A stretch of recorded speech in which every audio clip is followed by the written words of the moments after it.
Okay, now that I got my screen recording issues settled, I've opened up PS6, and you may be, or CS6, you may be using a different version of Photoshop than me. And even if you are using CS6, it may look very different from my screen because everything can move around. So don't be startled if it doesn't look the same, but take a minute to find this toolbar right here. At the top is the Move tool, and toward the bottom there are your color panels, your foreground color. So see if you can find that. The other area that's important is over here. It's called layers. So it's our layers. This is where we'll build our layers to make the avatar. So once you've gotten those identified, we can start with a new canvas. I use 900 by 600. I leave the background transparent. And open an image.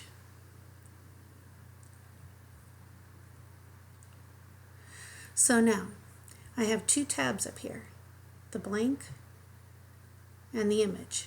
I need to get the image onto the canvas.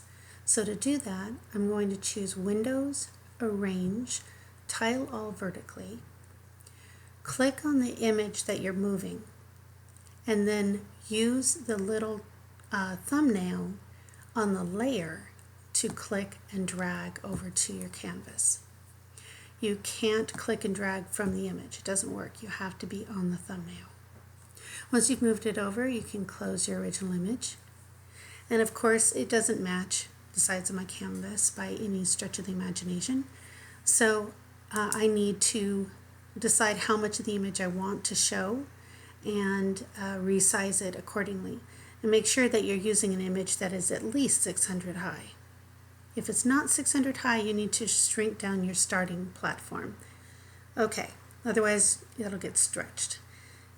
So I can move her around by just mouse clicking and dragging around as long as I have the Move tool button checked. And I can decide where I want to put her. I can decide how much of her I want to show. But say I decided I wanted to show more of her. In order to bring more of it to the canvas, I need to zoom out so I can reach the edge of the picture. To zoom in and out, use Control minus to zoom out, Control plus to zoom in. You just hold the Control button down. So I'm going to zoom it out, and then to bring it to the size I want, I need to reduce its width and height. But I want to make sure that I do that proportionally. If I try to reduce one and then the other, the image will get stretched. And it could be just awkward. So we don't want to do that. Don't do that. We want to go to the corner where we can get a diagonal arrow that's going to reduce both the side and up and down and side to side at the same time. Now, if you use that, you can still screw up the proportions. To avoid that, you need to hold your Shift button down while you click and drag from the corner up to the canvas. So you can reduce it from any different corner. Just make sure you're using a corner, you've got a diagonal arrow, and you're holding down the Shift. Now that's how I want to do it. Now I can do Control plus, make it bigger. So in this case, I used a very simple background, and I think that's a good way to start when you're learning.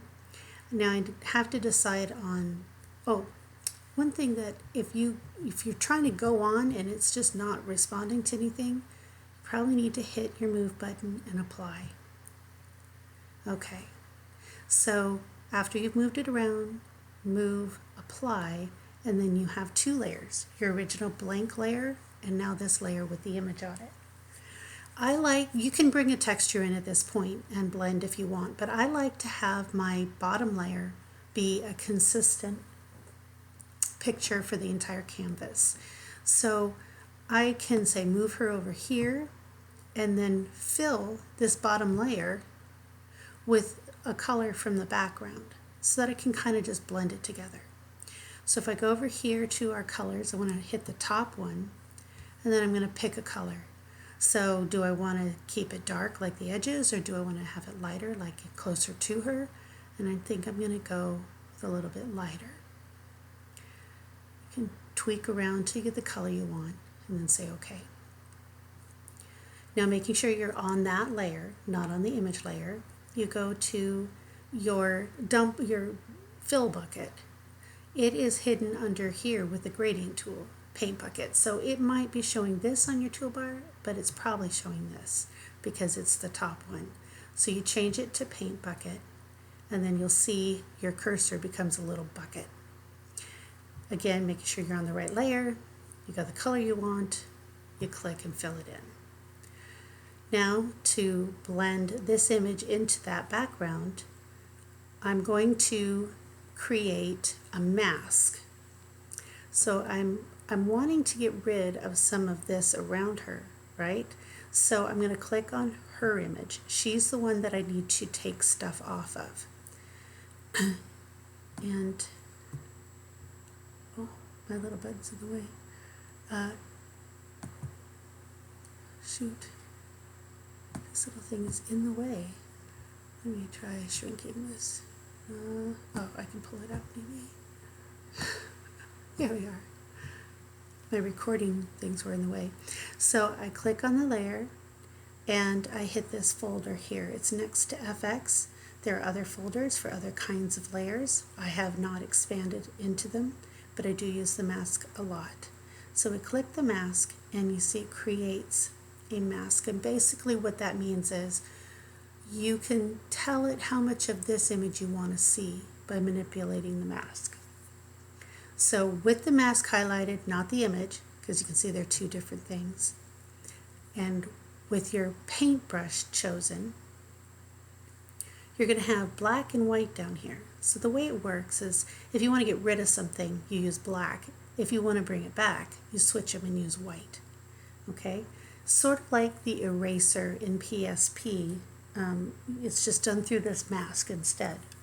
You don't really want to use your eraser ever if you can avoid it, because once you erase something, it is gone, period. So with the black up, I have my paintbrush and it's kind of too small. So I'm going to go up here to my settings for the brush and I'm going to make it bigger. Maybe still bigger. That's good. And I don't want it too hard because I want it to softly blend from from her picture to the background. A hard one, see where hardness is all the way up, will make a really strong line. So I'm going to say edit, step backward. So I don't want a hard brush. I want a soft brush. So it's at 0. Sometimes I bump it up to a little bit. The last thing that will affect, to get rid of that, just click your left mouse button anywhere, is the opacity. So right now it's set to erase or black out 91% of what I'm highlighting. You don't really want it at 100 because again then you can't blend it as well. But you do want it relatively high. For this particular thing I'm going to drop it down to maybe 72. Now again with the mask highlighted and your black color and your paintbrush, you're going to click and wipe along the area you don't want. Now if you unclick and click again, you can get more off. And this will be my third click. There we go. Maybe one more. So now we have a full background. Granted, it doesn't match very well, but we'll be adding textures, but it gives us a blank to work on. So now let's add a texture.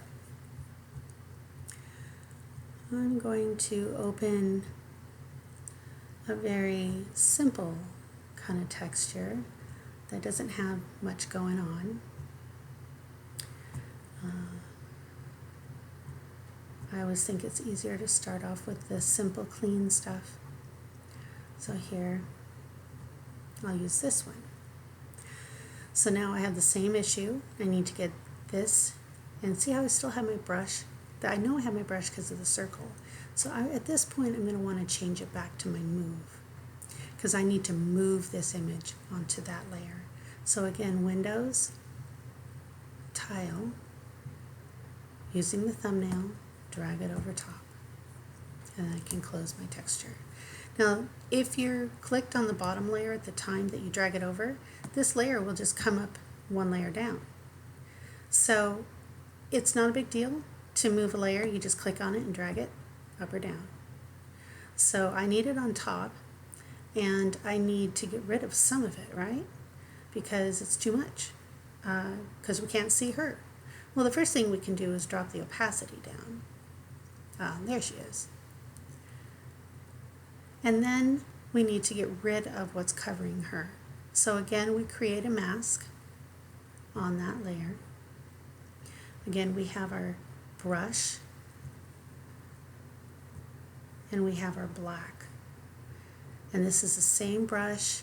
I'm going to up the opacity more because I really want it off of her. And then I'm just going to sweep it over her to take off that top layer. Now you see how it kind of took some off around her, and that's because it's a soft brush. And that's okay.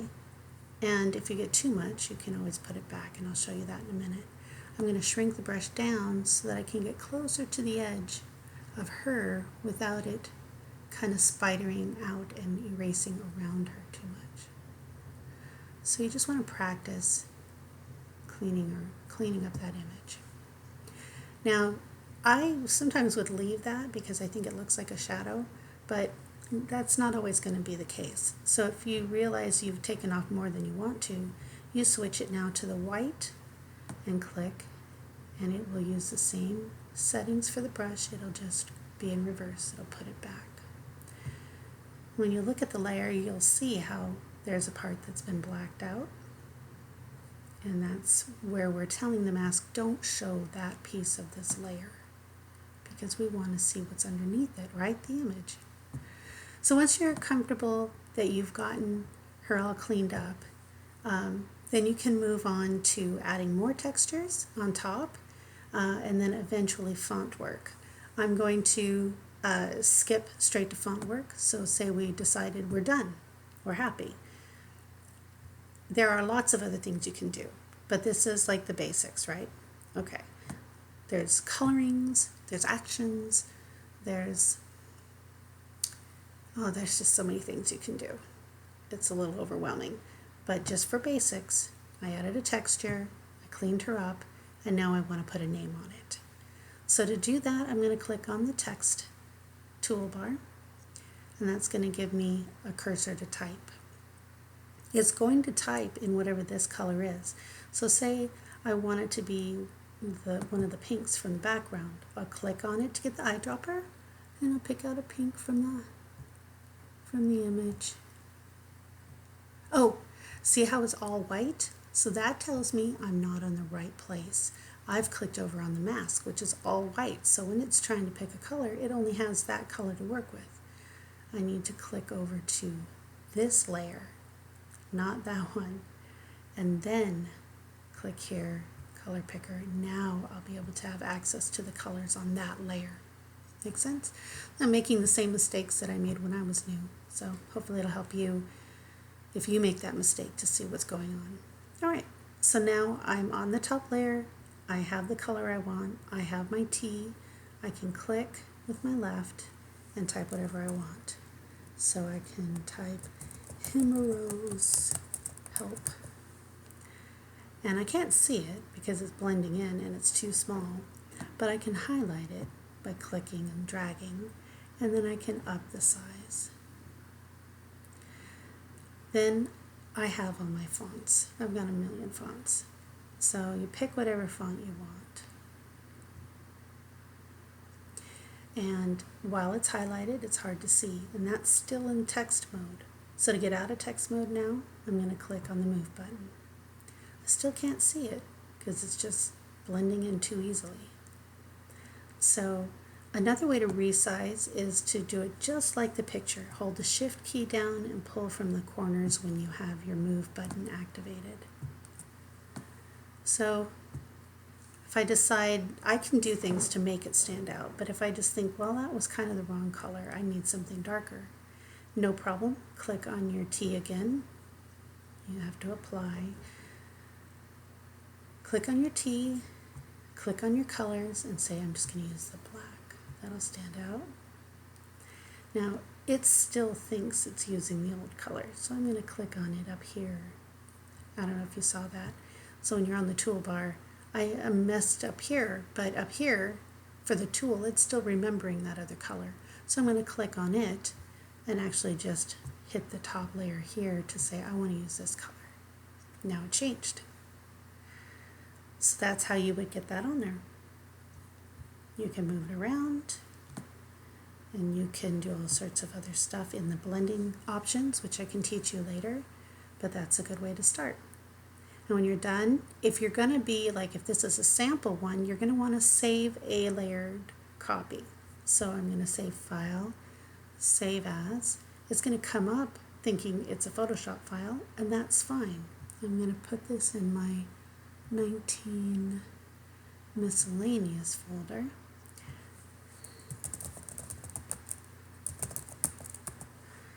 I'll give it a name and save it. After it's saved as a layered file, taking a minute to save here, I will resize it. So under Image, Image Size, I can bring the size of the image down to something that's closer to what people use in a chat room. And it will, as long as it's locked together, it will change the width to be, in proportion with the change in height. Say OK, it's going to shrink up. Then I'm going to save it again. And this time I'm going to drop down and make it a PNG file. I suggest using PNG instead of JPEG.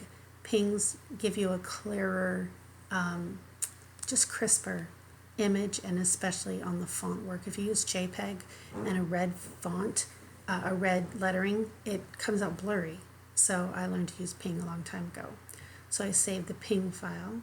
It always, when you're doing a PNG, it'll come up and ask you, do you want it compressed and blah, blah, blah. I never touch this. I just say OK. Now you can go to that folder, and this will be sitting there in two files. One is a Photoshop file, one as a PNG, and then you can upload that PNG file to the person that's going to be using it, or to the forum if it was something you did like for a challenge. And then you just keep hold of both files until you have it all done. Now, if this was made specifically for somebody, I wouldn't necessarily need to keep a layered copy because I won't be changing it again. So sometimes I'll just convert it to a PNG and save it. But if it's a sample that you're putting up, you need to keep both. I hope that helps. Ask any specific questions and I'll try to help out with those as well.